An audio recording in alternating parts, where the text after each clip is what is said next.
Tiffany. Thank you for coming in today. Thank you for making time so that we can talk about just follow up on the things that we've been talking about in the last session. So tell me, how are you feeling today?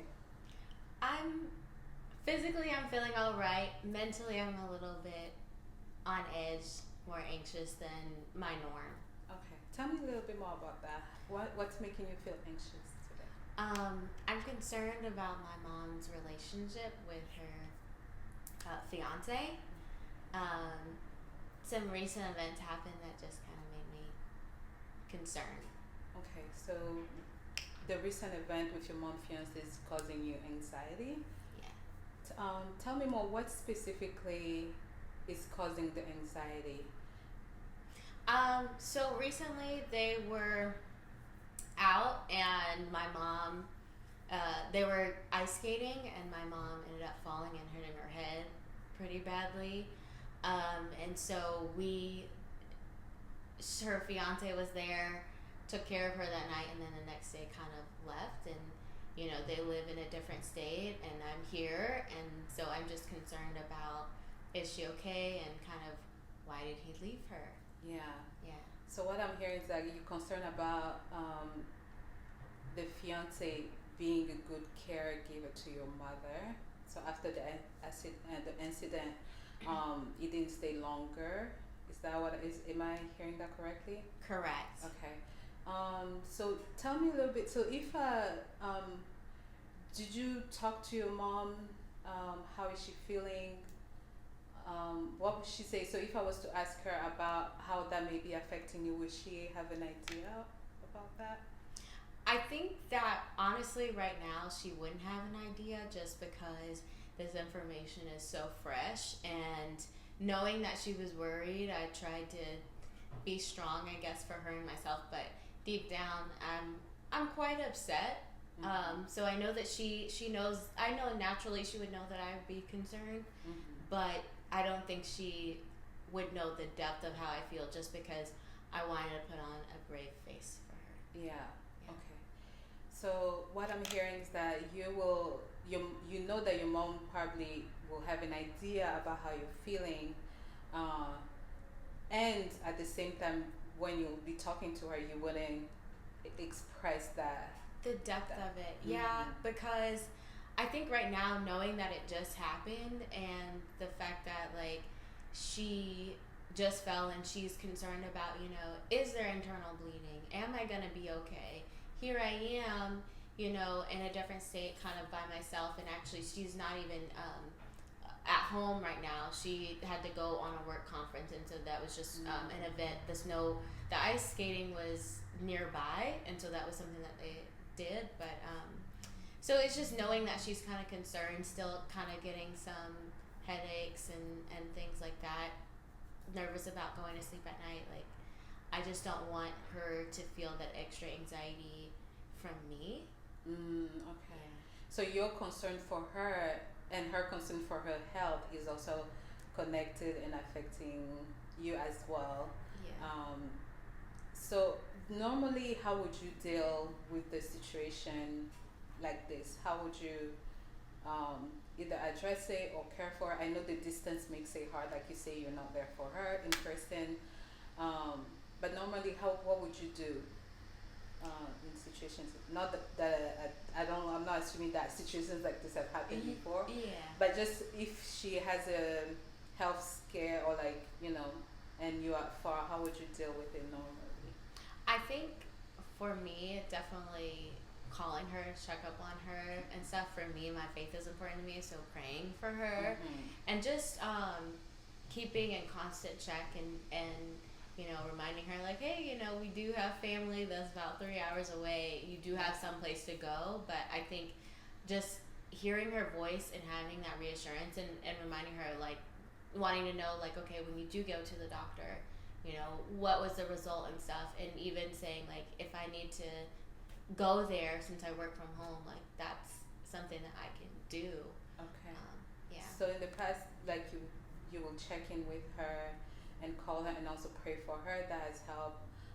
Although the situation is fresh, have you been able to do that, or is that something that you're planning also to do to help Definitely. with with the anxiety?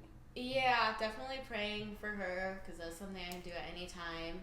Calling her to check up on her and stuff, especially knowing that this could be a more serious head injury. Um, Calling her every day. I need to hear your voice. I need to know that you're okay. How are you feeling? How's your eyesight and stuff? Can you go to urgent care? And just kind of seeing what she's doing, but also, offering to go there. I mean, thankfully it's around the holidays, so I will see her soon.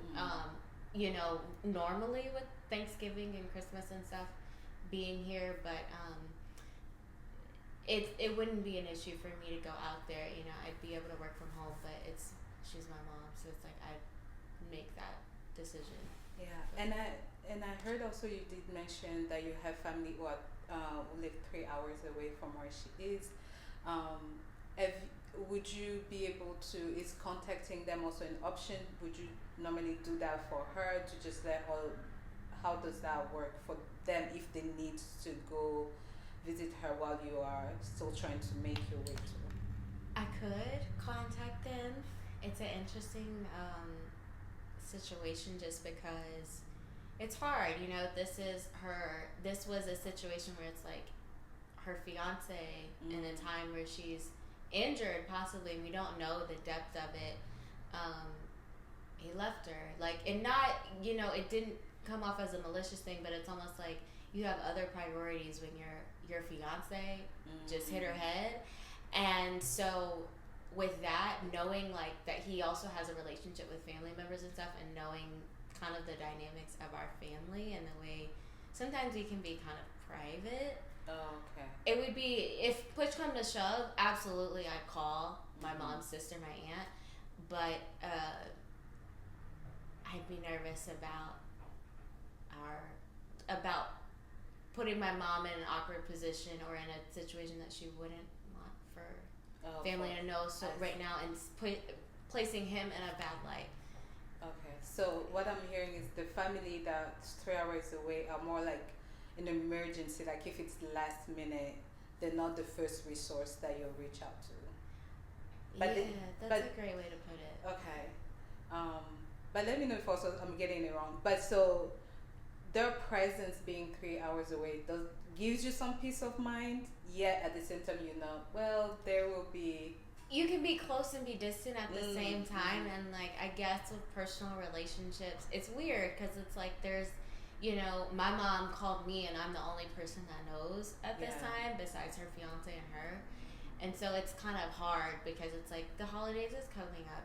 Is he coming to the holidays and stuff? Because I have questions about, this situation. But also it's like I want to respect my mom's wishes and stuff and her privacy and what she feels comfortable with. But I'm also, in a way, it's like I'm almost willing to speak up for the safety of my mom. So it's I'd rather her be upset with me and be safe as opposed to, us be good and she possibly not be safe. Yeah. So what I'm hearing is you're willing to speak up, and when you say you're willing to speak up to who specifically about her safety? To my aunt, to say, hey, can you go to my mom's house? Can you stay with her just to make sure? Can you check on her, with the head injury, saying, how many fingers am I holding up? Or, what does this look like? Are you seeing one of these things or two? Okay. So it sounds to me that you have some steps in mind on how you can care for your mom from a distance. Although the situation is fresh and it's not ideal, there is some things that you have in mind that you can do. And as you also mentioned earlier, that since it's the holidays, you'll be seeing her soon, and that reassures you. Does that bring you a sense of peace also about the situation? A little bit, yes. And then a little bit, no.